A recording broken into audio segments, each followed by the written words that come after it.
Hi dear students, ഇപ്പോൾ കുറേ ആയല്ലേ നമ്മൾ കണ്ടിട്ട്. അപ്പോൾ എനിക്ക് തോന്നി നിങ്ങളൊക്കെ ആ ഒരു ട്രാക്കിലേക്ക് വന്ന് തുടങ്ങട്ടെ. പഠിത്തമൊക്കെ ഒന്ന് തുടങ്ങി ആ ഒരു പേസൊക്കെ അറ്റൈൻ ചെയ്ത് കഴിഞ്ഞിട്ട് വീണ്ടും ഒന്ന് കണ്ട് നിങ്ങളോട് സംസാരിക്കാം എന്ന് വിചാരിച്ചിട്ടാണ് കുറച്ചൊരു ഗ്യാപ്പ് എടുത്തത്. അപ്പോൾ ഈ ഗ്യാപ്പിൻ്റെ ഇടയിൽ ഒരുപാട് കുട്ടികൾ എന്നെ വന്ന് കാണുന്നുണ്ട്, സംസാരിക്കുന്നുണ്ട്. അവരുമായിട്ടൊക്കെ സംസാരിക്കുമ്പോഴാണ് നിങ്ങൾ ഓരോരുത്തരും എന്തൊക്കെയാണ് ഫേസ് ചെയ്യുന്നത്, അല്ലെങ്കിൽ ആ മെജോറിറ്റിയും എന്തൊക്കെയോ ഡിഫിക്കൽട്ടീസ് അല്ലെങ്കിൽ എവിടെയൊക്കെയോ ഒരു മിസ്സിങ് ഉണ്ട് എന്ന് മനസ്സിലായി. അപ്പോൾ എനിക്ക് തോന്നി ഈ ഒരു പീരീഡ് ഭയങ്കര ക്രൂഷ്യലാണ്. കാരണം നമ്മൾ ബ്രില്യനിൽ ജോയിൻ ചെയ്തിട്ട് അല്ലെങ്കിൽ നിങ്ങൾ നീറ്റിന് വേണ്ടി പഠിക്കാൻ തുടങ്ങിയിട്ട് ആദ്യത്തെ ഒരു ബ്രേക്ക് അല്ലെങ്കിൽ ഒരു ചെറിയൊരു വെക്കേഷൻ വരാൻ പോവുകയാണ്, ഓണം വെക്കേഷൻ അല്ലേ. അപ്പോൾ ഏകദേശം ഒരാഴ്ചയൊക്കെ കഴിയുമ്പോഴേക്കും നിങ്ങൾ ആ ഒരു മൂഡിലേക്ക് പോകാൻ പോവുകയാണ്. അപ്പോൾ ഓണം വെക്കേഷന് നിങ്ങൾ എന്തൊക്കെയാണ് ചെയ്യേണ്ടത്, എങ്ങനെയൊക്കെയാണെന്നുള്ള കാര്യങ്ങൾ ഞാൻ അടുത്ത വീഡിയോയിൽ പറയും. പക്ഷേ ഇപ്പം ഞാൻ പറയാൻ വന്നത് അതല്ല ശരിക്കും. കാരണം ഇപ്പോഴും പല കുട്ടികളും എന്നെ കാണാൻ വരുമ്പോൾ, എൻ്റെ അടുത്തേക്ക് അപ്രോച്ച് ചെയ്യുമ്പോൾ അവർ പറയുന്ന ഒരു കാര്യം, ഒരു 3 അല്ലെങ്കിൽ 2 മാസമൊക്കെ കഴിഞ്ഞു, ഞങ്ങൾ ആ ട്രാക്കിലേക്ക് എത്താൻ എടുക്കുന്ന സമയം കുറച്ച് ലാഗ് ചെയ്യുന്നു, ഇപ്പോഴും ആ ട്രാക്കിലേക്ക് വന്നിട്ടില്ല, സ്റ്റിൽ നമ്മൾ പഠിക്കുമ്പോൾ ഭയങ്കരമായിട്ട് ഡിസ്ട്രാക്റ്റഡ് ആവുന്നു. നമുക്ക് ചില കുട്ടികൾ, അപ്പോൾ അവർ കമ്പയർ ചെയ്തിട്ട് തന്നെയാണ് പറയുന്നത്, ചില കുട്ടികൾ കണ്ടിന്യൂസ് ആയിട്ടിരുന്ന് പഠിക്കുന്നു, പക്ഷേ എനിക്ക് അത്രയും കണ്ടിന്യൂസ് ആയിട്ടിരുന്ന് പഠിക്കാൻ പറ്റുന്നില്ല. അപ്പോൾ എനിക്ക് ബോറടിക്കുമ്പോൾ ചിലപ്പോൾ ഞാൻ എടുത്ത് മാറ്റി വെക്കും. ചിലപ്പോൾ ചില കുട്ടികൾ പറയുന്നത് ഇത് എൻ്റെതല്ല, എൻ്റെ വേ എന്ന് ഞാൻ വിചാരിച്ചു പോകുന്നു മിസ്സേ. പിന്നെ വേറെ ചില ആൾക്കാർ ഈ 3 മാസം അല്ലെങ്കിൽ 2 മാസം കൊണ്ട് ബാക്കി എല്ലാവരും പഠിച്ച് ഒരുമാതിരി നന്നായിട്ട് പഠിച്ചു, പക്ഷെ ഞാൻ മാത്രം എങ്ങും എത്തിയില്ല. അങ്ങനെ കൺസേൺസിൻ്റെ ഒരുപാട് കൺസേൺസാണ് കുട്ടികൾ എൻ്റെ അടുത്ത് വരുമ്പോൾ എനിക്ക് ഫീൽ ചെയ്തിട്ടുള്ളത്. അപ്പോൾ എനിക്ക് തോന്നി ഒരുപക്ഷെ എവിടെയും നിങ്ങൾ ഓൺലൈനിലായാലും ഓഫ്ലൈനിലായാലും എങ്ങനെ പഠിക്കുന്ന കുട്ടികളായാലും ഇതൊക്കെ തന്നെ നിങ്ങൾ ഫേസ് ചെയ്യുന്ന ഒരു പ്രോബ്ലം ആയിരിക്കും.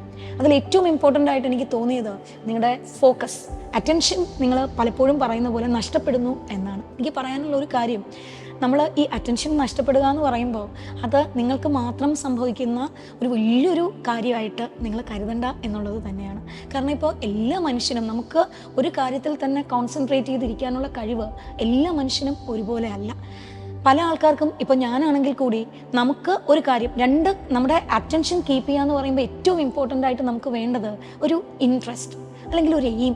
അതിനോട് നമ്മൾ ഒരിക്കലും കോംപ്രമൈസ് ചെയ്യാതിരിക്കുമ്പോഴാണ് നമുക്ക് ഫോക്കസ് മാറാതെ ഒരു കാര്യത്തിൽ തന്നെ അറ്റൻഷൻ നമുക്ക് കിട്ടുന്നത്. നമ്മളതിനെ വലിയ വലിയ സൈക്കാട്രിസ്റ്റൊക്കെ അതിനെ സെലക്റ്റീവ് അറ്റൻഷൻ എന്നാണ് പറയുന്നത്.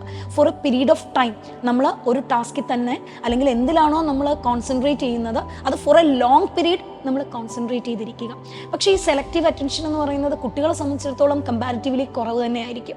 കാരണം for a period of time continuous ആയിട്ട് നമുക്കൊരു കാര്യത്തിൽ ഫോക്കസ് ചെയ്യാമെന്ന് പറയുമ്പോൾ, നിങ്ങൾ കുട്ടികളായതുകൊണ്ടും നിങ്ങളുടെ ചുറ്റും നമുക്ക് എപ്പോഴും ഒരു എക്സ്റ്റേണൽ സ്റ്റിമുലസ് കിട്ടിക്കൊണ്ടിരിക്കും. അതിനനുസരിച്ച് ഡീവിയേറ്റ് ചെയ്യാനുള്ള ടെൻഡൻസി ഹ്യൂമൻ ബീയിങ്ങിനുണ്ട്. സേ ഫോർ എക്സാമ്പിൾ, നിങ്ങൾ തന്നെ ആലോചിച്ച് നോക്കൂ, നമ്മളിങ്ങനെ നടന്നു പോകുമ്പോൾ പെട്ടെന്നൊരു പട്ടി ഉരയ്ക്കുന്ന ഒച്ച കേൾക്കുമ്പോൾ നമ്മൾ പെട്ടെന്ന് അലേർട്ടാവും. ആ എക്സ്റ്റേണൽ സ്റ്റിമുലസ് നമ്മളിൽ ഉണ്ടാക്കുന്ന ഒരു ചേഞ്ച് ഉണ്ട്. ഇത് ശരിക്കും പറഞ്ഞാൽ പട്ടി കുറയ്ക്കുമ്പോൾ അല്ലെങ്കിൽ ആ ശബ്ദം കേൾക്കുമ്പോൾ ആ ഒരു സ്റ്റിമുലസിനോടുള്ള നമ്മുടെ പ്രതികരണം ആവശ്യമാണ്. കാരണം എങ്കിലേ നമുക്ക് കൂടുതൽ അലേർട്ട് ആവാനും ആ പട്ടി നമ്മളെ ഉപദ്രവിക്കാൻ വരികയാണെങ്കിൽ നമുക്ക് ഓടാനും പറ്റും. പക്ഷേ ഇങ്ങനെ ഒരു അലേർട്ട്നെസ് നമ്മൾ പഠിക്കുന്നതിൻ്റെ ഇടയിൽ ഓരോ എക്സ്റ്റേണൽ സ്റ്റിമുലസിനോടും നമ്മൾ പ്രതികരിക്കാൻ തുടങ്ങുമ്പോഴാണ് നമുക്ക് പ്രോബ്ലം ഉണ്ടാക്കുന്നത്. ഇപ്പോൾ നമ്മൾ ഒറ്റയ്ക്കായിരിക്കുമ്പോൾ അല്ലെങ്കിൽ നമ്മൾ നടക്കുമ്പോൾ പട്ടി കുറയ്ക്കുമ്പോൾ ഡെഫിനറ്റായിട്ട് നമ്മൾ പ്രതികരിക്കണം.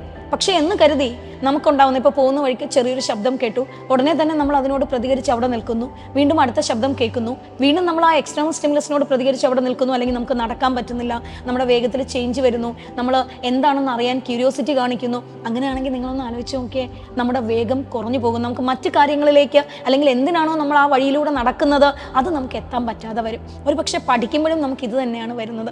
അപ്പോൾ ആദ്യം ചെയ്യേണ്ടത് എക്സ്റ്റേണലിൽ നിന്ന് വരുന്ന ഇമ്പൾസിനെ അല്ലെങ്കിൽ അവിടെ നിന്ന് കിട്ടുന്ന സ്റ്റിമുലസിനെ നമ്മളൊന്ന് അവോയ്ഡ് ചെയ്യാൻ പഠിക്കണം. ചിലപ്പോൾ ആ എക്സ്റ്റേണലിൽ നിന്ന് കിട്ടുന്ന ഒരു സ്റ്റിമുലസ് നമ്മുടെ ഫ്രണ്ട് വന്ന് എടാ ഫ്രീ ആണോ വാ എന്ന് വിളിക്കുന്ന ഒരു വിളിയായിരിക്കാം. അല്ലെങ്കിൽ നിങ്ങൾക്ക് കുറച്ച് പഠിച്ചു കഴിയുമ്പോൾ തന്നെ നിങ്ങൾ എങ്ങോട്ടെങ്കിലും ഒന്ന് നോക്കിക്കഴിയുമ്പോൾ നിങ്ങളുടെ ബ്രെയിൻ തന്നെ നിങ്ങളിലേക്ക് തരുന്ന ഒരു ഇൻപുട്ട്, അയ്യോ ഞാൻ ഇത്രയും സമയം കൊണ്ട് ഇത്രയേ പഠിച്ചുള്ളൂ, ഇത് പോരാ, ഇഫക്റ്റീവ് അല്ല, എന്നെക്കൊണ്ട് ഇത് പറ്റുന്നില്ല എന്ന് നിങ്ങളുടെ ഇൻറ്റേർണലിൽ നിന്ന് വരുന്ന ഒരു സ്റ്റിമുലസ് ആകാം. സോ ഈ സ്റ്റിമുലസ് എന്ന് പറയുന്നത് എപ്പോഴും എക്സ്റ്റേണലിൽ നിന്ന് തന്നെ വരണം എന്നില്ല. മെജോറിറ്റി സ്റ്റിമുലസും എനിക്ക് തോന്നുന്നു നിങ്ങളുടെ കേസിൽ ഇൻറ്റേർണൽ സ്റ്റിമുലസ് ആണ്. ഈ ഇൻറ്റേർണൽ സ്റ്റിമുലസ് എങ്ങനെയാണ് വരുന്നത്? നമ്മൾ സ്ട്രെസ്ഡ് ആകുമ്പോൾ, നമ്മൾ ക്ലാസ്സിലിരിക്കുമ്പോൾ, നമ്മൾ കുറേ നേരം പഠിക്കുമ്പോൾ, ഒരുപക്ഷെ നിങ്ങൾ 98 അല്ലെങ്കിൽ 99% വാങ്ങിച്ചു വന്ന കുട്ടിയാണ്. അപ്പം നിങ്ങൾ ഇവിടെ വരുമ്പോഴും നിങ്ങൾ എക്സ്പെക്ട് ചെയ്യുന്നത് ഓക്കെ സാറ് പറയുമ്പോൾ അപ്പം തന്നെ എനിക്ക് ആ കോൺസെപ്റ്റ് കിട്ടണം, ഞാൻ വീട്ടിൽ പോയി ജസ്റ്റ് ഒന്ന് വായിക്കുന്നു, എനിക്ക് കിട്ടുന്നു, ഞാൻ പരീക്ഷ എഴുതുന്നു, ഇതായിരിക്കും നിങ്ങളുടെ മനസ്സിലുള്ളത്. പക്ഷെ നമ്മൾ എപ്പോഴും പറയുന്ന പോലെ ഡിസ്ക്രിപ്റ്റീവ് പഠിച്ച് ഒബ്ജക്റ്റീവിലേക്ക് വരുന്ന നിങ്ങൾ ഇതുവരെ പഠിച്ച ഒരു മോഡ്, ഒരു സ്ട്രാറ്റജി, ആ ഒരു രീതിയിലല്ല നമ്മൾ കോമ്പറ്റീറ്റീവ് എക്സാമിനേഷന് പ്രിപ്പയർ ചെയ്യുന്നത്. അതിലേക്ക് എത്താനുള്ള ഒരു ടൈം ലാഗ് ഉണ്ട്. അതിന് കൊടുക്കേണ്ട ഒരു ക്ഷമ എപ്പോഴും നിങ്ങൾ കൊടുക്കണം. എനിക്ക് തോന്നുന്നു നമ്മുടെ ഈ ഒരു സെലക്റ്റീവ് അറ്റൻഷൻ അല്ലെങ്കിൽ നമുക്കൊരു കാര്യത്തിൽ ഫോക്കസ് ചെയ്യാൻ പറ്റാതെ വരിക, നമ്മളൊരു സ്റ്റിമുലസിനോട് വളരെ എപ്പോഴും പ്രതികരിച്ചു കൊണ്ടിരിക്കുക, അല്ലെങ്കിൽ ഇന്റേണലിൽ നിന്ന് നമ്മളെ തന്നെ ബ്ലോക്ക് ചെയ്യുന്ന സ്റ്റിമുലസ് ഉണ്ടാവുക, ഇതിനെല്ലാം കാരണം ആ ഒരു ക്ഷമയുടെ ഒരു കുറവ് എപ്പോഴും ഉണ്ട്. രണ്ടാമത്തെ കാര്യം ടാസ്കിൻ്റെ പ്രയോറിറ്റിയാണ്. നമുക്കെപ്പോഴും നമ്മൾ ഓക്കെ എനിക്ക് കിട്ടിയില്ലെങ്കിൽ വേണ്ട കുഴപ്പമില്ല, ഞാൻ പഠിക്കുന്നില്ല, അല്ലെങ്കിൽ വേറെന്തെങ്കിലും മതി എന്ന് നിങ്ങൾ ആ ഒരു ടാസ്കിന്, നിങ്ങളുടെ എയിമിനെ നിങ്ങൾ പ്രയോറിറ്റൈസ് ചെയ്യുമ്പോൾ കുറച്ചുകൂടെ പ്രോബ്ലം വരും. നേരെ മറിച്ച് ഇവിടെ ഞാൻ വന്നത് പഠിക്കാനാണ്, അല്ലെങ്കിൽ MBBS ആണ് എൻ്റെ ലക്ഷ്യം, അതിനകത്ത് ഒരു മാറ്റവും ഇല്ല എന്ന് നിങ്ങൾ ആ ടാസ്കിനെ പ്രയോറിറ്റൈസ് ചെയ്യുമ്പോൾ അതാണ് എനിക്ക്, അത് തന്നെയാണ് ഏറ്റവും ഇമ്പോർട്ടൻ്റ്, അത് കഴിഞ്ഞേ മറ്റെന്തുമുള്ളൂ എന്ന് വിചാരിക്കുമ്പോൾ തന്നെ നമുക്ക് കുറച്ചുകൂടെ ഒന്ന് അറ്റൻറ്റീവ് ആവാൻ പറ്റും. മാത്രമല്ല ആ സമയത്ത് നമ്മുടെ ടാസ്ക് എന്ന് പറയുന്നത് ലൈക്ക് നമ്മൾ പഠിച്ചുകൊണ്ടിരിക്കുന്ന ടാസ്കിലേക്ക് നമ്മൾ കൂടുതലായിട്ട് അറ്റൻറ്റീവ് ആവുകയും ചെയ്യും. അപ്പോൾ ആദ്യത്തെ കാര്യം ഇത് തന്നെയാണ്, ക്ഷമയോടെ കാര്യങ്ങളെ കാണുക. കുറച്ചൊന്ന് ഡിസ്ട്രാക്ഷൻ വന്നു പോയാലും നിങ്ങൾക്ക് എന്തെങ്കിലും തരത്തിൽ ഒരു ബുദ്ധിമുട്ട് തോന്നുന്നു, അല്ലെങ്കിൽ ഞാൻ ഡിപ്രസ്ഡ് ആകുന്നു എന്ന് തോന്നുമ്പോഴും ഇത് എനിക്ക് മാത്രമുള്ള ഒരു കാര്യമല്ല, എല്ലാവരും ഇതുപോലെ ഫേസ് ചെയ്യുകയാണെന്ന് നിങ്ങൾ മനസ്സിലാക്കുക. ആൻഡ് നിങ്ങളുടെ ഉള്ളിൽ നിന്ന് തന്നെ വരുന്ന സ്റ്റിമുലസുകളെ മനഃപൂർവ്വം തന്നെ അവോയ്ഡ് ചെയ്യുക. ഈ സ്റ്റിമുലസിനെ അവോയ്ഡ് ചെയ്തിട്ട് കോൺസെൻട്രേറ്റ് ചെയ്യുക അല്ലെങ്കിൽ അറ്റൻറ്റീവായിട്ട് ഇരിക്കുക എന്ന് പറയുന്നത് വളരെ എളുപ്പം കിട്ടുന്ന ഒരു കാര്യമല്ല. നിങ്ങൾ ഈ വീഡിയോ കണ്ട ഉടനെ തന്നെ അവിടെ ഇരുന്ന് 1 മണിക്കൂർ കണ്ടിന്യൂസ് ആയിട്ട് വിത്തൗട്ട് എനി ഡിസ്ട്രാക്ഷൻ പഠിക്കാൻ പറ്റും എന്നും കരുതരുത്. പക്ഷേ അതിന് വേണ്ടിയിട്ടുള്ള പ്രാക്ടീസ് നിങ്ങൾ എടുക്കണം. എക്സ്റ്റേണൽ സ്റ്റിമുലസ് കംപ്ലീറ്റ് ആയിട്ട് അവോയ്ഡ് ചെയ്യുക. അതിനുവേണ്ടി നിങ്ങൾ പഠിക്കാൻ എടുക്കുന്ന സ്ഥലം, അല്ലെങ്കിൽ നിങ്ങൾ ചുറ്റുമുള്ള ഒരു ആംബിയൻസ്, അങ്ങനെയുള്ള കാര്യങ്ങളിൽ ശ്രദ്ധിക്കുക. ഈവൻ നിങ്ങളുടെ ചുറ്റും ചിതറിക്കിടക്കുന്ന ഒരു പുസ്തകം പോലും നിങ്ങളുടെ ഡിസ്ട്രാക്ഷന് കാരണമായേക്കാം, അല്ലെങ്കിൽ ഒരു എക്സ്റ്റേണൽ സ്റ്റിമുലസ് ആയിട്ട് മാറിയേക്കാം. അങ്ങനെയുള്ള കാര്യങ്ങളെക്കുറിച്ചൊക്കെ കുറച്ചുകൂടെ ഒരു ബോധത്തോടെ ഞാൻ എന്താണ് പഠിക്കുന്നത്, എൻ്റെ ചുറ്റും എന്താണ് ഇരിക്കുന്നത്, ഞാൻ എങ്ങനെയാണ് വേണ്ടത്, എവിടെയാണ് ഇരിക്കേണ്ടത്, അങ്ങനെയുള്ള കാര്യങ്ങളിൽ കുറച്ചൊരു അവയർനെസ് കൊടുക്കുക. രണ്ടാമത്തെ കാര്യം, ഇന്റേണലി വരുന്ന സ്റ്റിമുലസുകളെ അവോയ്ഡ് ചെയ്യാൻ പ്രാക്ടീസ് ചെയ്യുക. പ്രാക്ടീസ് എന്നേ ഞാൻ പറഞ്ഞുള്ളൂ. ഒറ്റ ദിവസം കൊണ്ട് ആ സ്റ്റിമുലസിനെ അവോയ്ഡ് ചെയ്യാൻ, നെഗ്ലക്ട് ചെയ്യാൻ നമുക്കാവില്ല, പക്ഷേ പ്രാക്ടീസ് ചെയ്യാം. ഞാൻ ആദ്യം പറഞ്ഞ ഉദാഹരണം തന്നെ പറയുന്നു. ഒരു ശബ്ദം കേട്ടു, നടക്കുന്ന വഴിയിൽ നമ്മൾ ആ ശബ്ദം കേട്ടപ്പോൾ ആദ്യം ഒന്ന് നിന്നു, ഓക്കെ എന്തെങ്കിലും ഡേഞ്ചർ ആണോ, പ്രോബ്ലം ഉണ്ടോ എന്ന് അനലൈസ് ചെയ്തു. ഇല്ല, പ്രോബ്ലം ഒന്നും ഇല്ല, എനിക്കത് മാറാം, അതൊരു യൂഷ്വൽ സൗണ്ടാണ്, എപ്പോഴും നേച്ചറിൽ നിന്ന് വരുന്ന ഒരു സൗണ്ടാണെന്ന് അനലൈസ് ചെയ്താൽ പിന്നെ വീണ്ടും ആ സൗണ്ടിനെ ചികഞ്ഞ് പോകരുത്. നമ്മൾ വീണ്ടും അതിൻ്റെ ശ്രദ്ധ മാറ്റി നമ്മൾ നമ്മുടെ വഴിയിലേക്ക് മുന്നേറണം. അതുപോലെ തന്നെ നിങ്ങളും ഇന്റേണലി അങ്ങനെ ഒരു സ്റ്റിമുലസ് വന്നു പോയാൽ എനിക്ക് പറ്റില്ല, അല്ലെങ്കിൽ ഞാൻ പഠിക്കുന്നതിൻ്റെ റേറ്റ് കുറച്ച് കുറവാണ്, എനിക്ക് പെട്ടെന്ന് കണക്കുകൾ ചെയ്യാൻ പറ്റുന്നില്ല, ഫിസിക്സിലേക്ക് എനിക്ക് ഓടിയെത്താൻ പറ്റുന്നില്ല, അങ്ങനെ വരുമ്പോൾ നിങ്ങൾ അത് ചിന്തിച്ചുകൊണ്ടിരിക്കുകയല്ല വേണ്ടത്. ജസ്റ്റ് കട്ട് ഓഫ്, അതവിടെ വെച്ച് നിർത്തുക. എന്നിട്ട് എണീറ്റ് നിങ്ങൾ വേറെ എന്തെങ്കിലും കാര്യങ്ങളിലേക്ക് പോവുക. ഇപ്പോൾ ഫോർ എക്സാമ്പിൾ ഫിസിക്സ് പഠിച്ചുകൊണ്ടിരിക്കുമ്പോൾ അയ്യോ ഇതെനിക്ക് ഭയങ്കര ബുദ്ധിമുട്ടാണ്, ഒരു പ്രോബ്ലം ചെയ്യാൻ ഞാൻ കുറേ അധികം സമയമെടുത്തു, ഇങ്ങനെ പഠിച്ചാൽ പറ്റില്ല, നമുക്ക് 1 മിനിറ്റ് കൊണ്ടാണ് ചെയ്യേണ്ടത് എന്നൊരു തോന്നൽ വരുമ്പോൾ നിങ്ങൾ ആ സ്റ്റിമുലസിനോട് തന്നെ പറയണം, ഞാനിപ്പോൾ പഠിക്കുകയാണ്, പഠിക്കാൻ സമയമെടുത്തേ പഠിക്കാൻ പറ്റൂ, ഞാനിപ്പോൾ ക്വസ്റ്റ്യൻ ചെയ്യുകയല്ല, ക്വസ്റ്റ്യൻ ചെയ്യാൻ പഠിക്കുകയാണ്. സോ പഠിക്കുന്ന സമയം ചിലപ്പോൾ ഒരു ക്വസ്റ്റ്യൻ ചെയ്യാൻ 30 മിനിറ്റ് എടുത്തു, സാരമില്ല, പക്ഷേ നിങ്ങളത് പഠിച്ചിരിക്കുന്നു. പഠിച്ചതിന് ശേഷം when you are practicing 1 minute എടുക്കുന്നു, അല്ലെങ്കിൽ 2 മിനിറ്റ് എടുക്കുന്നു, അവിടെയാണ് നിങ്ങൾ സമയത്തിന് കൂടുതൽ ഇമ്പോർട്ടൻസ് കൊടുക്കേണ്ടത്. മാത്രമല്ല അതൊക്കെ നമ്മൾ മോഡൽ എക്സാം വരുമ്പോഴാണ് ടൈം മാനേജ്മെന്റിനെ കുറിച്ചും നെഗറ്റീവിനെ കുറിച്ചും ഒക്കെ വറി ചെയ്ത് തുടങ്ങേണ്ടത്. ഇപ്പം ഏറ്റവും ഇമ്പോർട്ടൻ്റ് ആയിട്ടുള്ള കാര്യം എങ്ങനെ എനിക്ക് ആ കാര്യത്തിൽ ഫോക്കസ് ചെയ്യാം. ഒരിക്കലും അത് ഇട്ടിട്ട് പോകാന്ന് പറഞ്ഞാൽ അതിനർത്ഥം നിങ്ങൾക്ക് അതിനോടുള്ള ആഗ്രഹം കുറവെന്നാണ്.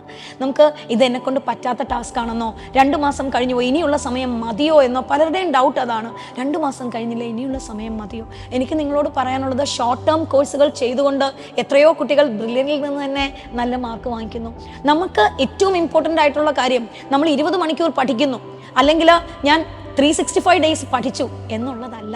ഞാൻ പഠിച്ചത് കുറച്ച് മണിക്കൂറുകളായിക്കോട്ടെ, അത് ഏറ്റവും ഇഫക്റ്റീവായിട്ട് പഠിച്ചു എന്നുള്ളതാണ്. അപ്പോൾ ഡിസ്ട്രാക്ഷൻ ഇല്ലാതെ സെലക്റ്റീവ് അറ്റൻഷനിലേക്ക് നമ്മൾ വരാൻ ശ്രമിക്കണം. എപ്പോഴും നമുക്ക് കിട്ടുന്നത് ഒരു ഡിവൈഡഡ് അറ്റൻഷനാണ് കേട്ടോ. ഈ ഡിവൈഡഡ് അറ്റൻഷൻ എന്ന് പറഞ്ഞാൽ എന്താണെന്നറിയോ? ഒരു ടാസ്ക് ചെയ്യുമ്പോൾ പെട്ടെന്ന് നമ്മൾ കുറച്ച് നേരം അറ്റൻറ്റീവ് ആവും, ഒരു 20-30 മിനിറ്റ്സ് ഒക്കെ കഴിയുമ്പോൾ നമ്മൾ പെട്ടെന്ന് മാറിപ്പോവും. ആ ഒരു മാറ്റത്തെ അവോയ്ഡ് ചെയ്ത് സ്റ്റിമുലസുകളെ കൺട്രോൾ ചെയ്തുകൊണ്ട് ക്ഷമയോടെ തന്നെ നിങ്ങൾ മുന്നോട്ട് പോയാൽ ഒരു പ്രോബ്ലവും ഇല്ലാതെ തന്നെ നിങ്ങൾക്ക് പഠിച്ചെടുക്കാൻ പറ്റും. സോ ഇതുവരെ ഇച്ചിരി പുറകോട്ടായി പോയെന്നോ, മാർക്ക് കുറഞ്ഞു എന്നോ, അല്ലെങ്കിൽ കുറച്ച് സമയം കൂടുതൽ എടുത്തിട്ടാണ് ഞാൻ പ്രോബ്ലംസ് പഠിക്കുന്നതെന്നോ ഒന്നും തന്നെ നിങ്ങൾ വിചാരിക്കേണ്ട. ബിക്കോസ് ഇവിടെ നിങ്ങൾ പഠിക്കുകയാണ് ചെയ്യുന്നത്. ആൻഡ് ഇതെല്ലാം നിങ്ങളൊന്ന് ക്ഷമയോടെ നേരിടുമ്പോൾ തന്നെ പതുക്കെ പതുക്കെ ആ ട്രാക്കിലേക്ക് വരും.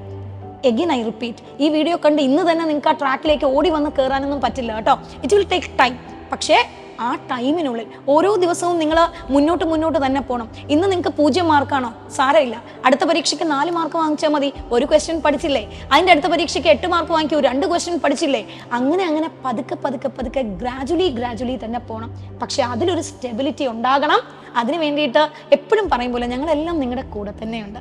ഇനി നമുക്ക് അടുത്ത വീഡിയോയിൽ ഓണം ടൈം ടേബിൾ, നിങ്ങൾക്ക് വീട്ടിലേക്ക് പോകുമ്പോൾ ഓണം വെക്കേഷൻ എന്ത് ചെയ്യണം എന്നുള്ള ടൈം ടേബിളുമായിട്ടായിരിക്കും ഞാൻ അടുത്തത് വരുന്നത്. അപ്പോൾ തൽക്കാലം നിർത്തുന്നു കേട്ടോ. നെവർ എവർ അറ്റൻഷൻ വിടരുത്. എല്ലാവരും അതിൽ തന്നെ പിടിച്ചു. സ്റ്റിമുലസിനെയൊക്കെ തൽക്കാലം അവോയ്ഡ് ചെയ്തോ, ബോത്ത് എക്സ്റ്റേണൽ ആൻഡ് ഇന്റേണൽ. അപ്പോൾ thank you. Brilliant Study Center, India's #1 coaching center for NEET and JEE.